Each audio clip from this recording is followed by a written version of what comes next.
Pour ne rien manquer, abonnez-vous maintenant. Il est 7h22.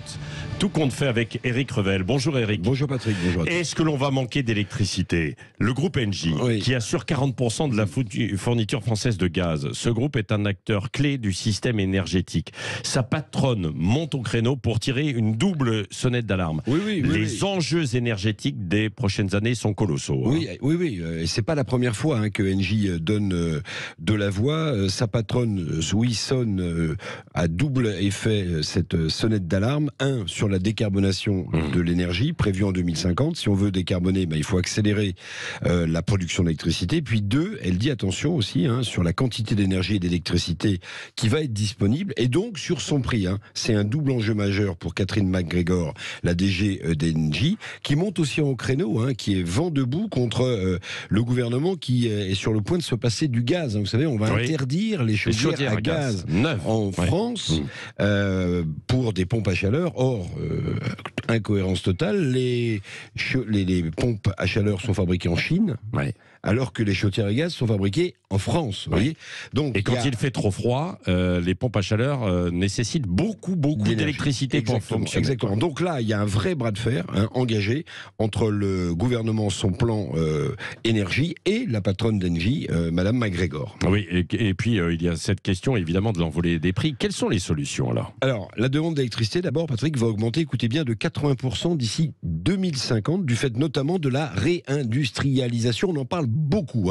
Alors, le parc nucléaire français, on le sait, ne va pas se développer de façon massive dans les années qui viennent. Donc les solutions, c'est évidemment le recours aux énergies renouvelables, solaires et éoliennes, qui vont devoir, ces énergies renouvelables, écoutez bien, être multipliées par 6 pour faire face à la demande. Or, une éolienne, c'est un chiffre qui m'a frappé, une éolienne à terre ou en mer produit autant que 10 000 panneaux photovoltaïques. Donc, d'après la patronne d'Engie, il serait irresponsable d'avoir des positions dogmatiques sur telle ou telle source d'énergie, on comprend, sur le fond, mais je vais vous poser une question, Patrick. Qui est disposé à avoir une éolienne pas loin de son jardin ou en visu de sa plage préférée?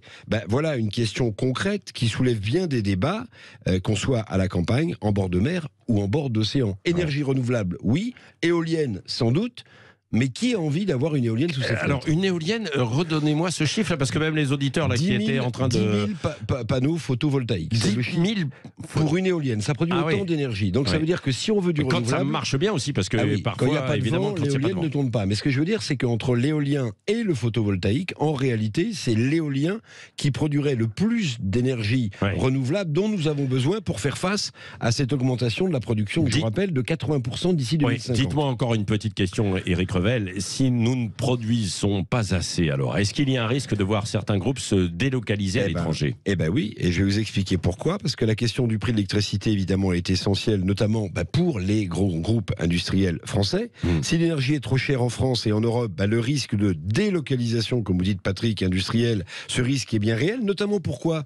Parce que les États-Unis, qui exploitent le gaz de schiste, c'est interdit en France. Ce fameux gaz de schiste, il est très très bon marché. Donc les États-Unis ont une offre d'électricité pas chère importante, et je rajoute que les États-Unis, vous le savez, subventionnent à coût de dizaines de milliards de dollars l'installation sur le sol américain d'entreprises étrangères. C'est le fameux plan IRA, Inflation Reduction Act. Donc, une énergie pas chère aux États-Unis, plus des subventions pour que vous veniez avec votre entreprise, Patrick, vous installer aux États-Unis. Vous l'avez compris, le risque de délocalisation d'entreprises françaises, européennes est évident. Et si vous le délocalisez, vous emportez également avec vous les emplois qui vont avec. Donc oui, le coût de l'énergie et sa production pour les années qui viennent vont être la clé. Le débat fait rage en France entre le gouvernement et les énergéticiens. Merci Éric Revel.